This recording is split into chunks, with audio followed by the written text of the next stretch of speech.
waiting on? Hey, what am I waiting on? Hello, listener. Welcome to The Brighter Side of Blue, our podcast on the tremendous things that law enforcement does on a daily basis that the media does not have time or make time to cover. We're going to cover it. I'm Danny Howard, retired major. On my right is JJ Joyner. Good enough. Active lieutenant. On my left is Tommy Sawyer, retired detective. Police officer, but he was a detective. DEA, I was a detective TFO along the way. A little bit of a detective. Mm-hmm. Were you one of the kind of guys that got the small badge as soon as you got put in detective? I never got the small badge. Yeah, I never got the small badge. Never got either. it. No. I knew the way my career was going, I knew I'd get that big badge back one day. Oh, my God. Hey. For those that don't know, when you became a detective, they had a little smaller badge that said detective on the bottom of it.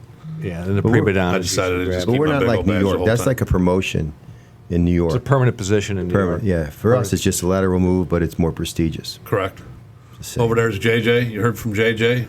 JJ. JJ's been, he's still on the police department. He's the only one still on. Myself For and now. Danny are retired. So this podcast gets on. Yeah, as soon as this airs, you're done. Yeah. You know, I'm you're in done. trouble. Yeah. Taking a chance, no big deal. That's all right. I like that. got I think time. JJ's. I think the one thing he's probably most proud about on the police department is he was a patrolman, a sergeant, and a lieutenant in mobile reserve unit, Spent most. which you'll hear a lot about as we talk more on the show. Danny is a retired major out of the Area 1, held several different command positions throughout the police department, including. Yeah, clerical. Tell us about your clerical abilities. Oh, no. Yeah, every once in a while people say that I didn't do reports in a timely manner. Or ever. Producer John, we have our producer is John Frank. He's a retired sergeant from the St. Louis Police Department, also in the Mobile Reserve, one of the elite units. And you worked for John Frank at a time, and I think we dug up an old memo where producer John threatened to bodily harm if you didn't complete a police report. Is this true? Yeah. He had politely asked me a couple times. I'll let you tell it, John. Producer John?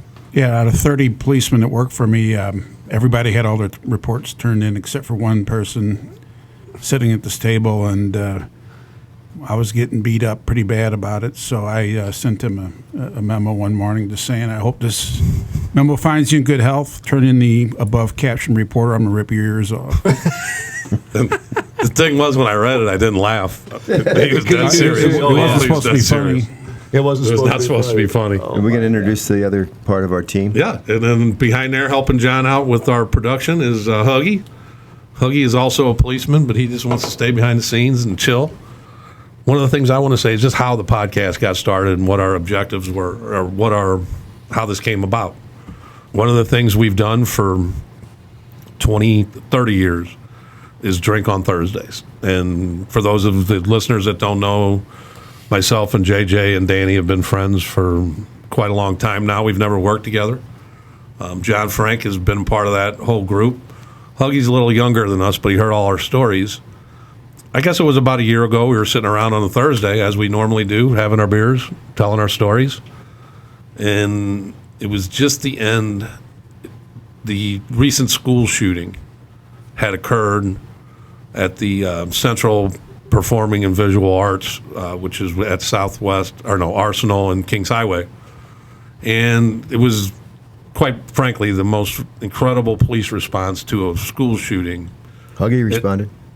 Huggy was there in the history of school shootings. And there may be one out there we haven't heard about, because you really don't hear about when they turn out somewhat. Two people tragically lost their lives, but the suspect that went in there was prepared to do some serious damage and wanted to be the most notorious mass shooter in the history. But that response was so quick and so good that luckily, horribly, two people lost their lives. But It could have been dramatically worse. Right. Dramatically worse. And the response limited a lot of that damage. And, after a week or so, the whole news, it just went away. There was nothing. They got there with how many minutes? So from the time the call comes out, an active shooter inside a school full of students, within 11 minutes, SLMPD's on the scene and the shooter's down? Yes. And the amazing part about it is officers were just running into this, not knowing where.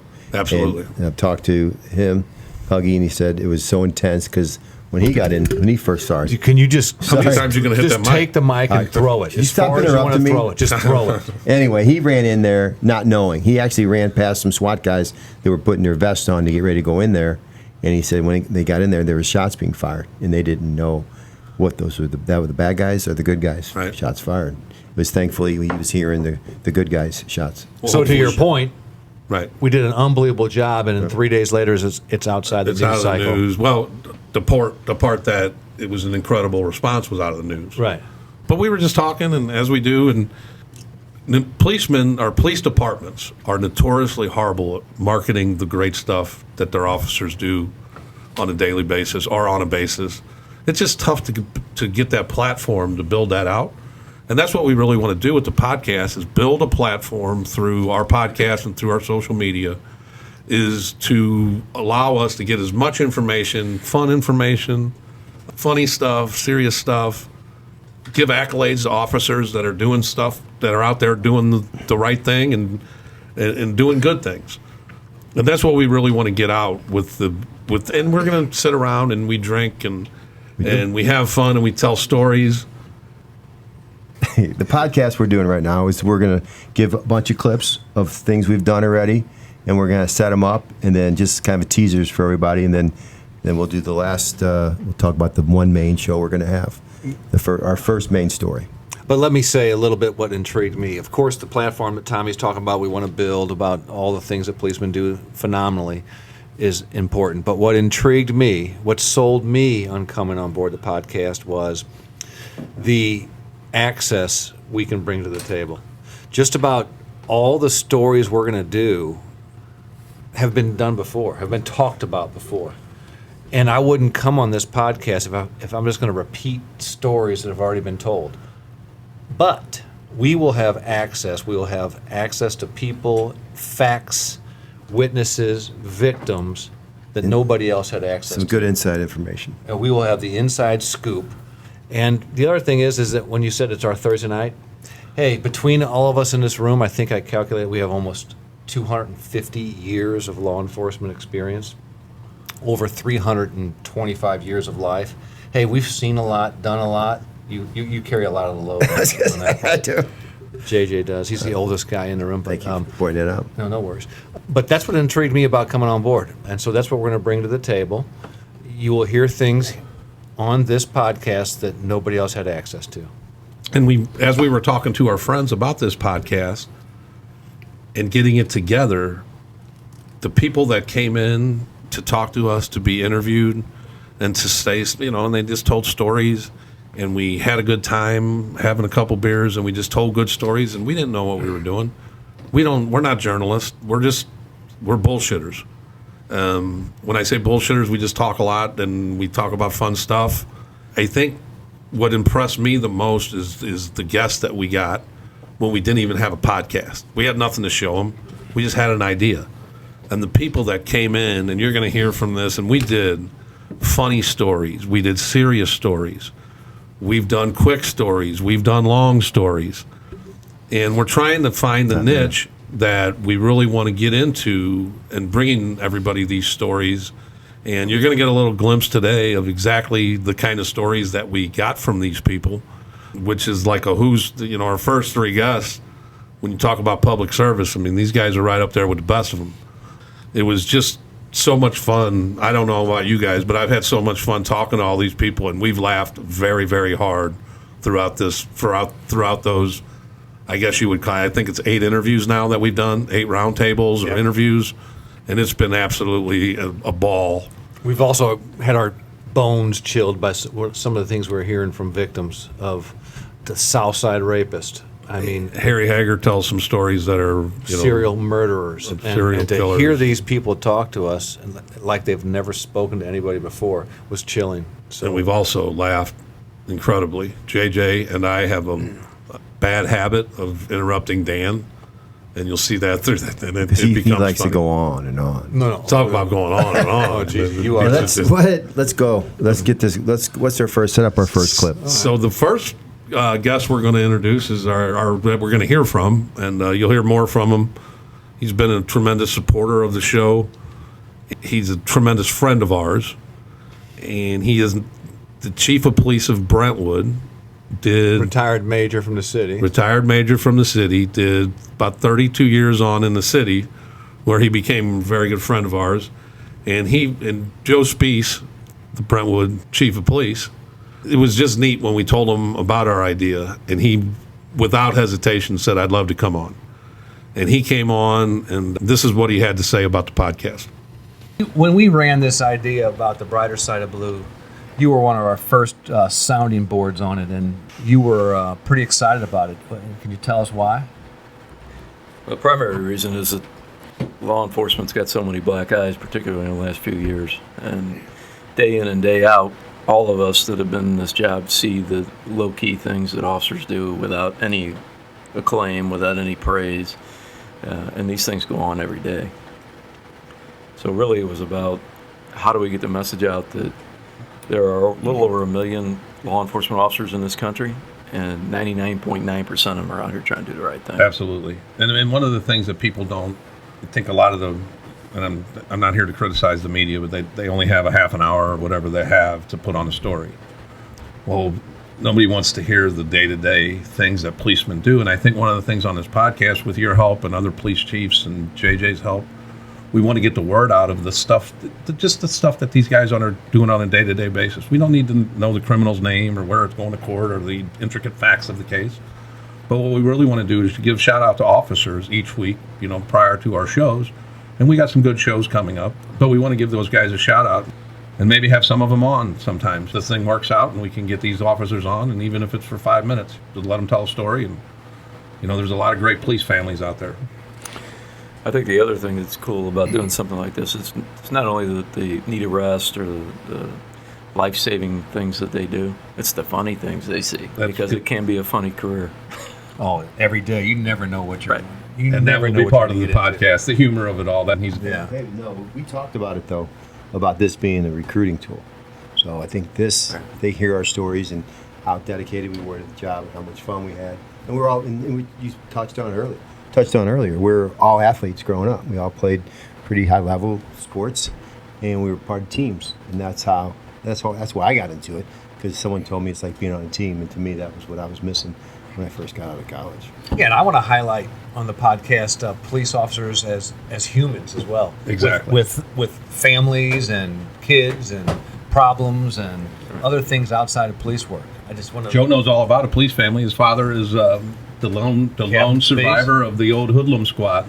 Right. How is Captain Speece, the real Captain Speece? He's doing well. I had lunch with him and my mother today. Very blessed to have him at 93 and 91 years old. And That's awesome. healthier than There it is, straight from Chief Speece's mouth, a little taste. And like you said, he came on without even knowing what we were up to, and we told him. And he told several more stories that you'll hear on some of these podcasts. And he'll come around frequently. yes, and that's why we want to introduce him as one of our first guests. He'll be on. A lot of these guys that you're going to hear from on our clips today are going to be back numerous times, and we really want to set them up for our future visits, because they are tremendous friends and they got great stories. And that's really what this is all about, is the stories and the friendships and the boozing, and we're going to have fun. We're going to tell different kinds of stories. Talking about access. One of the things that Joe mentioned is, that was me segueing into something, and you just cut me off. Go right ahead. I was talking. Go ahead. Well, what I was going to bring up is the fact that Charlie Metzner, lieutenant, he used to say, and had a great saying, that the badge, the police badge, is the ticket to the greatest show on earth. And I think that's a very, very apropos true statement for this podcast. That should be our statement underneath our Facebook. That his quote. There you go. I like it. Yeah. You're going to take care of Huggy, Facebook. can you take aren't care of that? Huggy? Yeah, Huggy's our social media guy, so hopefully he can work that out. No, I was going to say about the access we're going to have to people. Our next clip you want to introduce is a pretty powerful guy, huh? It was we had on right off the bat was Jack Riley, who used to be the former deputy administrator for DEA, which was the second in charge, and he was the highest badge carrying agent when he retired. And he used to be in St. Louis, and he was a ASAC of mine when I was in DEA for 6 years or so. And he came on the podcast, and then he just liked the idea. He came on and he drank with us and just had some things to say that were very neat. And here's Jack describing the show. How long did you do in DEA in St. Louis, Jack? I was here about 6 years. I did 32 years with the agency, and I got to say, I'm just putting it out. It's an honor for me to be sitting at this table, especially as a federal agent. You're not going to see another federal agent that's going to really say what I got to say about how important these guys are to everything DEA and federal agents do. I mean, they're the backbone of every case I ever made, and I'm going to make sure everybody hears about it. That's awesome, Jack. That's awesome. And I got to meet Jack in 2003 when I went to DEA. He was our ASAC. He went on to do bigger and better things. And 2008, 9. When did you move on? When did you get promoted to SAC and go to New Mexico? Where'd you go? 2007, went to El Paso to run that office. Then went back to Washington to run Organized Crime Center. Then went to Chicago to be the agent in charge. Then went back up to headquarters as a deputy administrator. Was the administrator for a while and retired. Yep. Thank God. What a resume. What a resume. Yeah. All right. That was Jack Riley. And then we're going to have one more clip from Jack. And one of Jack's, during his time as a supervisor in DEA, one of his main, what would you call it? One of his main objectives? Accomplishments? One of his main accomplishments. Yes, while in DEA, one of Jack's main accomplishments was the capture of El Chapo. He worked on that case as a supervisor and oversaw that case for quite some years. He is going to come back on one date, he told us, and as we get this podcast rolling, hopefully, he will be back on to talk about El Chapo. And that'll be an interesting case. But here's a little bit about Jack talking about El Chapo. We're talking about El Chapo. I mean, that was your baby. That was you were the leader of that investigation. Your guys did that. It really was. It was a 20-year hunt for me. The guy put a bounty on my head, and I rose to the number 2 in DEA. I was the number 1 for several months. So I directed. We had 10,000 employees, and I directed them to one thing you got to do before I retire is kick this guy's ass and get him in custody and bring him to the U.S. That's Damn awesome. Skippy. And that's what we did. That's awesome. And it was a little bit self-serving because he put a bounty on your head. So do you think that you were a little bit less than genuine? You wanted to make sure he got it, so you lived, right, Jack? I mean, Well, the son of a bitch, it was only $100,000. Right. Oh, it's a money thing. Yeah, my wife was upset. She thought I was worth more. That's a good thing it wasn't more. Yeah, Your wife no, it might reflected. still happen. Yeah, So she one might- of the things she might that, have done it. and I still have some connections within DEA, so I got called a buddy of mine, and I got a recording during the El Chapo case. If you remember when Brad Pitt and some Mexican actress went into Mexico. Well, it kind of screwed up the case, and Jack got mad. He was mad. He tried to get them all. Yep. He tried to get them. Not Brad Pitt. I'm sorry. It was Sean Penn. Sean Penn. Same thing. Rewind. Start it back. No, that's just leave it. Leave it. No, you I'll gotta make go- a lot more mistakes. We No, go you gotta cutting out all you my gotta say mistakes. Sean Penn, because Right. no one likes Sean Penn. This group. So Sean Penn, I'm sorry, Sean Penn was went down there with the Mexican actress, and they screwed up the case. We'll get into what they exactly did to screw up the case when we talk about it. But again, I got a recording from a friend of mine that Jack apparently met Sean Penn at the border and gave him a piece of his mind, and this is how the conversation went. Oh, that's the name they gave me.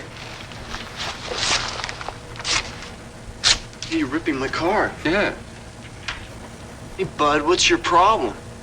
no problem at all. I think you know where the front office is. You dick! And there it is. Now that's good. That's exact.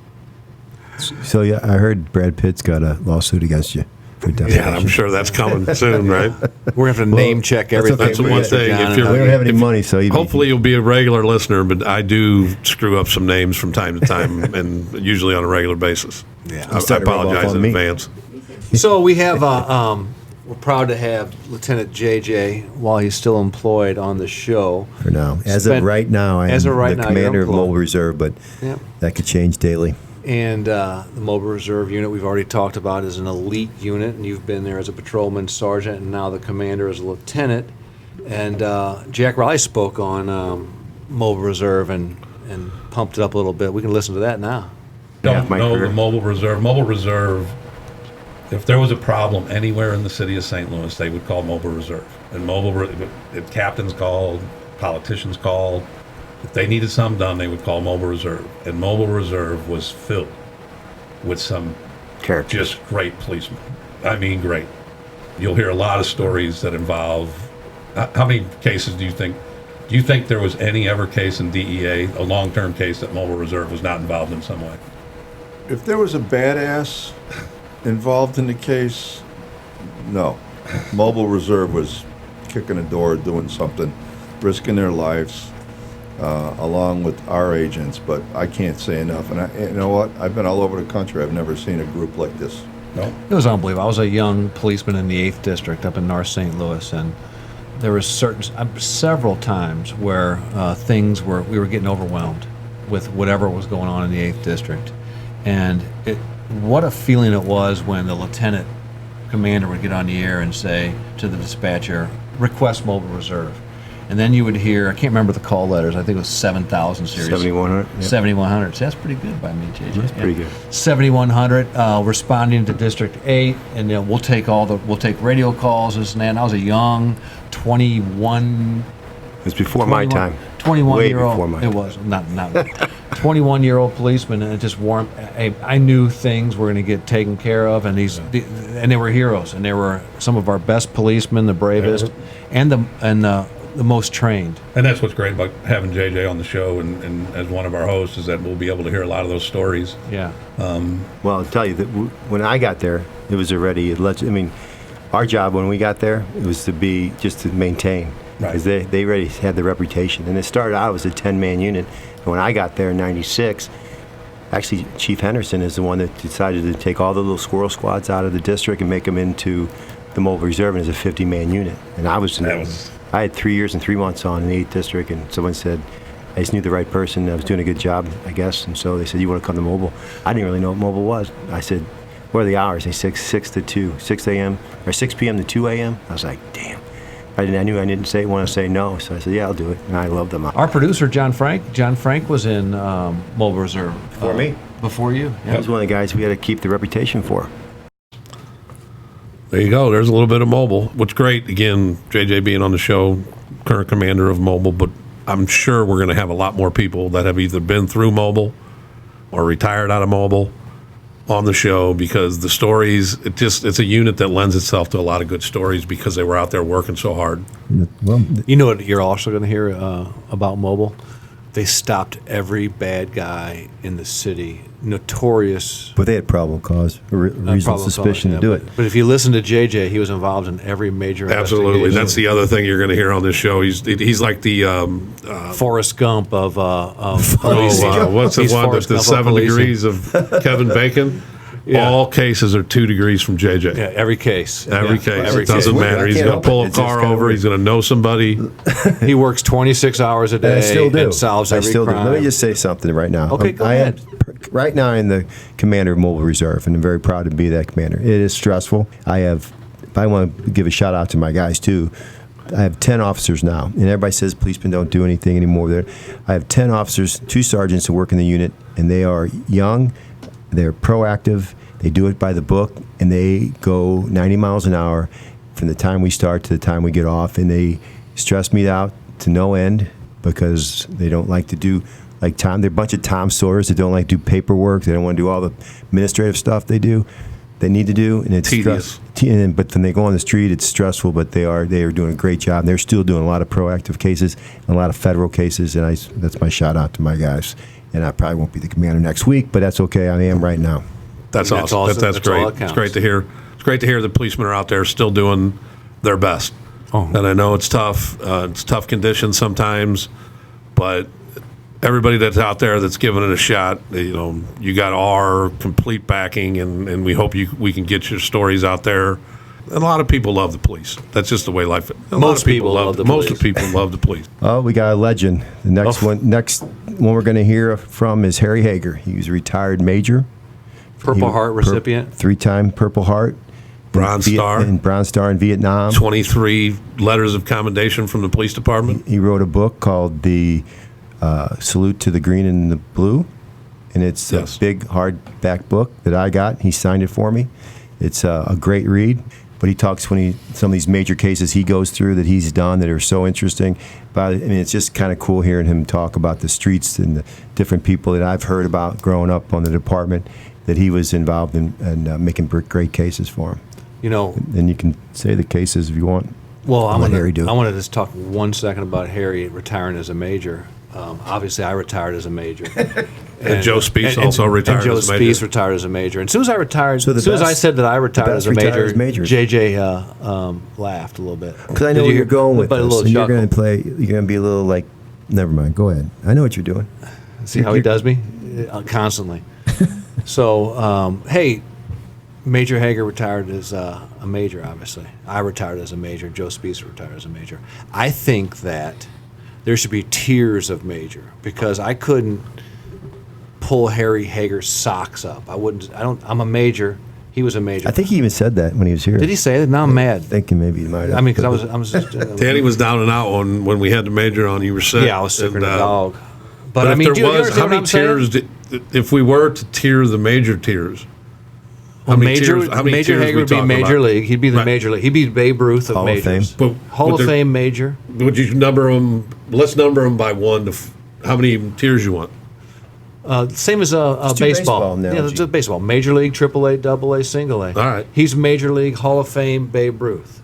Right. Okay. Yep. Joe Speece is a Triple A guy. He's going to get to the major leagues. He's going to get there. Right. And I'm that. I'm rookie ball. I'm the rookie ball. all right. I'm about to bust into A ball. See, that's what I was saying is that you be careful. You're a legend. How many in tiers you your own- want? You're a legend in your own way, dude. You're a legend in your own right, No one has the stories you but have. just not quite for the same reason that Harry's a legend. Hey, Thank you for that. Right. Thank Tell you. Can I ask a question, please? Oh, producer John's going to get me. When Tony Twist played for the Blues, he was the best fighter in hockey. And when teams would come and play the Blues, their enforcers would always have the flu. And they used to call it the Tony Twist flu because they didn't want to lose to Tony Twist. Did you have the Harry Hager flu? I definitely last had the week? Harry Hager flu. Okay. I just I wanted to actually straighten worked that for out. him briefly. He was a major South Dakota. I was a captain. And I was scared shitless every time that man came in my office. he's such a Because nice you were man, probably going to be though. unprepared for his questions. Definitely unprepared. And also the whole 8-hour thing. The whole 8-hour day. Yeah, we talked a little bit about that. Okay, well, let's hear Wait, what no, Harry had wait, to wait. say. Before we play that clip, Harry, it was so interesting. His memory and his recall of cases is incredible. I mean, he threw out names like that, and I can't remember who the producers' names are. So. We talked about so many great stories when he was here. I think we had him in for over 2 hours. For these three guys to come in when we haven't aired one episode and just talk to us, Yeah. it was just. And is this clip a little bit about the serial murderer Maury Travis? It is. Let's hit it. When do you guys realize that you have a serial killer on your hand? Well, I went down to Crimes Against Persons as a captain from the 7th District in May of 2001. And like the second day I'm there, I'm coming into work and I find a body up in my old district in the rear of 5800 Maffett. So I go up there and it was a nude black female, been run over by a car, had sticky substances on her arms and her face and stuff. And I get back downtown and I talk to Henderson about it, and the medical examiner said undetermined cause. And Henderson says, there's a couple other cases like this. And I've only been down there like 2 days. And he says there's a couple cases. Illinois has been over here to get some IDs on some black females dumped nude. St. Charles has been down. St. Charles County sheriffs have been down here. And I said, well, anybody putting all this together or what? And so I said, why don't you hold those folks, Illinois State Police, East St. Louis Police, St. Charles County sheriffs. And let's sit down and compare notes and see what we have something here. It sounds pretty suspicious to me, like there might be a serial killer. I tell you what, he is incredible storyteller. 2 days down there, and he says, "Yeah, we have and it was a serial murderer." That's just the beginning of his story, but that story All gets kinds so of stories. graphic And we talked about probably 8 to 10 stories that Harry had that he was involved in as a commander or as a detective, and the stories just were awesome to listen to. And they're interesting. They're very interesting. We hope to get him back on, right? Absolutely. All these guys, and that's why we wanted to interview these guys and give you guys a taste of everybody that we've talked to, is that you're going to hear from these guys again, because they were supporters of our podcast, and they graciously came on, talked to us, and just sat around a table and drank beers and told stories, and it was awesome. Then we had some funny ones as well, right? Well, yes. Characters. Well, the next one you're going to hear from is from our friend Tom Malachek. And Tommy Malachek is this where we're going? We're going with the governor one, right? That's the order. Yeah. So Tommy Malachek came in. Actually, he came in for a reason, because he got absolutely his balls kicked in on the episode that we talked with Joe Spees. We just made fun of him in jest, like we all do. And But he took a beating. He took a good one. And we all take good beatings here. Now, if you listen to this show for long enough, you're going to understand that you have to have thick skin to sit at this table, because we do blast each other. But we have a conscience too. We knew he took a beating and he wasn't here to defend himself, so you gave him an opportunity. We called him up and said, "You took a beating, and this is what we said about you, and you have an opportunity to come back." Well, he was defensive too. And then he came in, and the show goes off the rails in great ways. We had Tony Lockenick with us, who was here because he was the hostage response guy that was actually at the kidnapping of John Frank's dad that we'll talk about as one of our shows, and we'll get to that later. But he was a member of the Mobile Reserve Team at the time, or the HRT team, which was the hostage response team. And he stayed over from that episode, and we brought Tom Malachek in. So we had a round table going on, and this is probably 2 hours into our show. And I don't know if you've ever seen the show on Comedy Central. It's a show called Drunk History. And what they do, they take incidents and they talk about them, but as they talk about them, they continue to drink. And that is kind of like this podcast. If the later in the show, the more off the rails it can become. And at this point, we're not fully into Malachek being off the rails yet, but we pimp him because Tom used to drive around all the governors. For years. Drove around 5 governors. Before we got rolling into his defense of the previous show, we asked Tom to tell us the story about the fateful evening that Mel Carnahan went down in a plane crash. And here's Tom's story. We lost our governor, and you and Detective Tom Toth. Mm-hmm. It was a very cold October night. Yeah. And it was nasty, and there was sleet. And then just talk about Governor Carnahan. Sure. So... and make it under 3 minutes. Well, that last segment was an hour and 20, and let me tell you that. So, but at any rate, so Tommy Toth and I were assigned to the governor's detail. We started in '93. He was running against John Ashcroft for the U.S. Senate seat, and it was the race to watch in the country. And he was neck and neck, poll-wise, money-wise, and it was a hot race. So, at any rate, the governor was in town that particular day. It was an all-day deal. His last event was a fundraiser on the West End. It had been sleeting, kind of misty all day. Nothing real bad. You could still drive around. And we went to the fundraiser. There was a gentleman, staffer by the name of Chris Sifford with us, his son, Randy, and the governor and I were at this fundraiser. So Tom took Randy and Chris Sifford to the airport. Randy was a pilot. The governor was a pilot. Randy was flying his father to the next event that evening, and he had to file a flight plan. So they left. I stayed at the fundraiser with the governor. We did our thing, and I was worried about the weather because had he not been able to fly, I was going to have to drive him to the next event, which was in this case down by the boot heel. So we left the event. I asked the governor about the weather, and him being a pilot, he realized we should be good, and they wouldn't let us fly if the weather was that bad. So we get to the airport. Which airport are they using, Tommy? They were over in Sauget. Okay. They called it downtown, St. Louis downtown airport. What kind of plane was it, Tom? It was a twin engine, King Air maybe, something like that. So we went there, and by this time, Randy was on the plane, Chris was on the plane. I walked the governor out to the plane.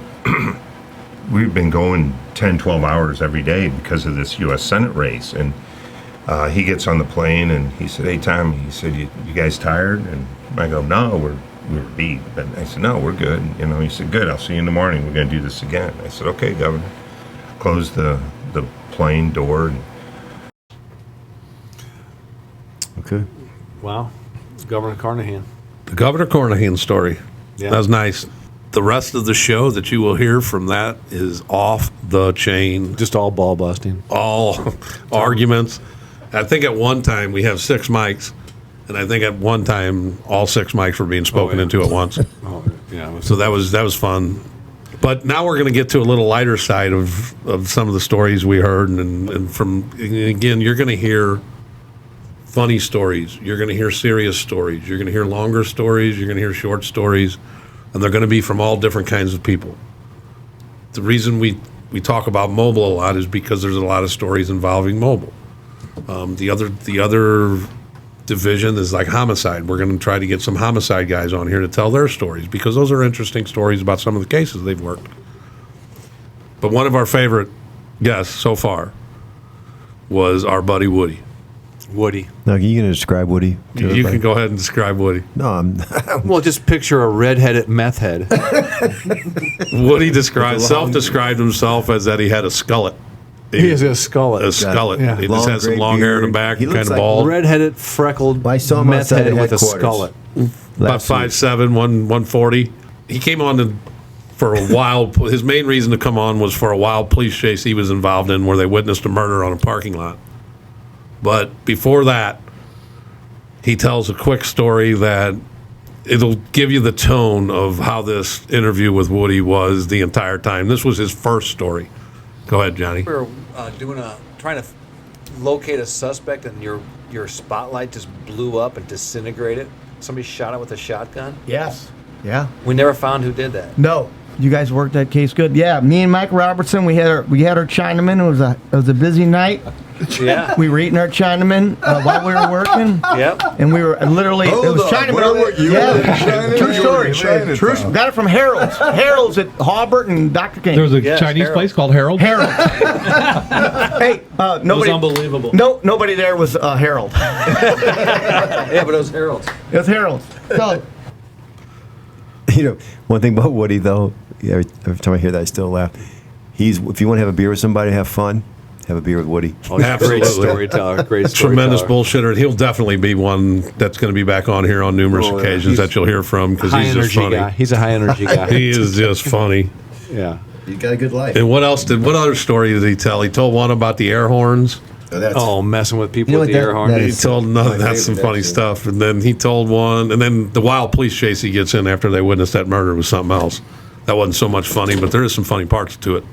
And that's the one thing that you'll learn as you listen to us. Even though we may be involved in a very serious story, we may interject some funny things into the middle of it that some people may not find funny. We find that stuff funny, and it's not. You have to laugh to live, and get past things. Especially in that job, in the law enforcement job. There's so much serious stuff, and everybody wants you to be dead serious. But there is some funny shit going on out there that you're going to hear about here. Well, when you're a policeman, you have to have a sense of humor. Absolutely. If you're not going to laugh a few times all through your shift, this isn't a job. And this show is going to show you how a simple compliment can go just terribly wrong for our brother. Yes, I think it occurred to you and Joe Speece, again, our buddy Joe Speece, Chief of Police of Brentwood. he came on and he tried to give Danny a compliment. I do, Danny. I apologize greatly because as a captain, and I will blow smoke up your behind a little bit here. Thank you. I was the major in South Patrol, and he was the captain. You couldn't find somebody that was more engaged with the public and the police officers within just a few weeks. I knew Danny was the guy I didn't have to supervise, that he was going to run a show, and if I needed to be there, something went horribly wrong. Are you aware of what his nickname was? Yeah, he was never there, so. Are you aware of what his name is? Hey, can I just marinate on what you just said for a minute before you guys bust my balls? Just give me 2 more seconds. Thanks, Chief. All right, go ahead. What was his nickname? JJ? No. Go ahead, let him know. Let everybody know his nickname. His nickname was Bigfoot. And why was that? Well, everybody thought he existed, but no one ever really saw him. Or they heard he existed, but nobody saw him. Exactly. I like it. I just totally. But you were out there with, like Joe Spee said, you were out there with the public. Yeah, That's exactly. what exactly. I was out there with the people. I completely, but I know that. I was tight with you back then. I knew what you were doing. How much did you pay Speece to give you that compliment, though? No, it was very sincere. That was totally sincere. You were unexpected. Unexpected. It warmed my heart to see what he felt about me because I was out there plowing the field. What's our next clip? Oh no. Oh, what is the next clip? Well, it's something that our listener is going to have to get used to over the course of the podcast. It's JJ's storytelling. Yeah, JJ's storytelling. It can lend to long periods of time. Well, he can take a 30-second story where you can get the gist out there and people know what he's trying to say and get the whole point. Hey, why don't you stop rambling? He'll turn that into 13 minutes. Play this. 13 minutes. Here we go. Hit it, producer John. I got this pin. So he went to Cooperstown with his buddy or his team, and he wants to give this to a policeman. And that's cool. Cool. That is cool. And so I was like, I told his mom, I said, hey, can you send me your address? I want to send him something. I want to send him a police coin or whatever, and I think he'd like it. I think it'd be a good trade. And she said, absolutely. So I gave her my number. She texted me, and I ended up sending it. Today, I mailed off the police coin and a mobile reserve patch. Yeah, that's cool. I sent it to him. It's a really good I wrote story. him a little note. But that's cool. That's what how things are changing now. That's a 9-year-old boy that looks up to the police officer. That's and I'm hoping huge. In 10 more years, when he's old enough, maybe he'll join a police academy. That is a tremendous 3-minute story that you made 12. No, seriously. No, that was unbelievably impactful. And you can for cut 3 the minutes. shit out of it. I don't care. But I told his mom about the podcast. At one point in time, I was like, man, this is taking a long time, man. At which point? Was that minute 12? See, John, I want to know, how long was that story? Well, for two guys myself and Danny suffer from severe ADHD. So you could have listened to me like 3 minutes Look, ago. I'm trying. No, I started to sweat. I was trying to spin out of the chair. I was like, no, I was down with the story, but I was just like, okay, there was a Phil guy involved who had nothing to do with the story. No, yeah. Why did we bring Phil? But why'd we bring Phil in? Why did Phil have to come in? He was giving us directions while we get in there and get out. I mean, that's you're gonna have to cut. That's fluff. You're a fluffer. You do. Yeah, he is a fluffer. He's a fluffer. You're a fluffer. Get to the fluffer. point. Man, I tell you what, times were so terrible back in the day, you know. Right, and then Phil sent us on the field, and the kid gave me a pin. Couldn't take it. Now the whole I did not say that. The story's out. The whole And I said, story's hey, out. You're all American, and now you gotta cut guys. the shit out of this now. We're going to have to move Harry Hager back a week because of that story. Man, you ruined it. A wholesome story. You guys are ruining No. Keep it wholesome, bro. Keep it short and wholesome. No. Shit. All right, let's just scratch the whole fucking I story. don't even know where we. But really, Even Dan's mom I'm turned telling it you, off. I'm Gonged your ass. Gong. Hey, we're getting a gong. We're getting a gong. You were so Gong. we do need a gong. You were We're so getting a positive. gong. You guys both were so like sincere and positive at the end of the story. Like, that's a great story. No. And The then it's gist like of And there you are, JJ storytelling. So we have an update, but hold on a second now. What? I want to update my story. All right, here we go. An update. JJ quick- update from that story, All right, but you got to quickly, understand though. Hold whole on, point 1 is- second. That story was caught at the very end, and there was at least 11 minutes before that. But pure fluff. Right, and they already probably got the gist of the story. Fluff. But here we're giving JJ round 2 at this story. Go ahead, JJ, all yours. We talked about being a recruitment podcast. So I was trying to get into how the times have changed from the Michael Brown, how negative everyone hates the police, and now this was a positive story. Things are coming our way. This young man came up to me and gave me the pin, like I said already. The pin went down. We didn't get. Don't assume that they caught all this story. There was stuff left out. He had a Cooperstown That's what he asked pin me. that he had recently got from his 12U tournament team. that he Right. went to the. Okay. And he gave me this, and he was going to give. I felt terrible that he was going to give me this coin because I didn't have anything to give him back, and I want to take his Cooperstown pin. So his mother, thank God, came up and she, said, I said, can I get your address? I would like to send him a police coin. So I do. Send him a police coin with a little note. I give him a mobile reserve patch and an envelope, send it off to him. And then just last week, I get an envelope with a card, two pictures of him at Cooperstown with hitting. For this, I'm sure that's a live game. Action photos. Action photos. What's his name? He writes me a little note. And I tell you what, he's been raised right. He's a good kid. He says, "Dear Lieutenant Joyner, thank you for the patch and coin." He even puts a comma there because he's actually a smart kid. Right, he's got grammar. He's got grammar skills, punctuation skills. I really like the STL logo on the tactical medical side of the coin. So I gave him it's a SWAT coin. I was in SWAT for a long time. And that now we have tactical medics, and Tom Moore, Tim, not Timmy Moore, but anyway, we're gonna scratch all this. You're fluffing. Yeah, here we go with the fluffing. We can give a flying fuck who Tom Moore is. But I give him a SWAT coin, and he likes the tactical medical side of the coin because we have tactical medics now that ride with the SWAT guys. Okay, you did really good, but do you know how we know that he liked the tactical medical? Yeah, because he said it in one sentence. Right. And he said it here. I kind of stuttered across that, though. I don't think he did. But anyway, hey, everybody What was get his used name? to that. Barrett. I don't know his last name, but he's Barrett? Barrett. Way to go, son. Okay, way to go. Hey, nice one. Barrett. Yeah. Barrett. Can we go back and do that again? No. Absolutely not. I can edit some of that stuff out. I think we keep it all. It kind of shows you that we interrupt the shit out of each other. There was a lot of pressure on There was a lot of interruptions going on, and there was some pressure on you. I think you're trying to go too fast. I did. I think you're trying to go too fast. You weren't calming down. Yeah, I tried. Hey, Tommy, before we get to our last clip, can you give a few highlights what we got coming up? So here's the stories so far that we've done.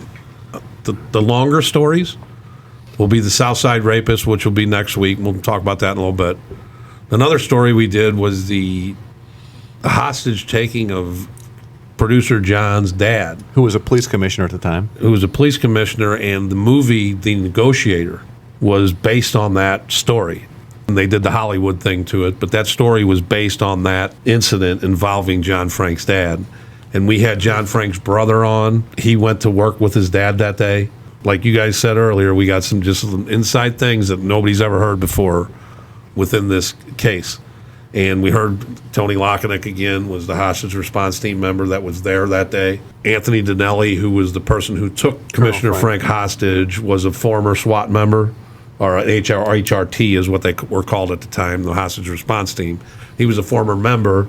So it was a very, very good story. We had fun doing it. Joe Frank, John's brother, came on. He gave us some inside information. That was a really neat story.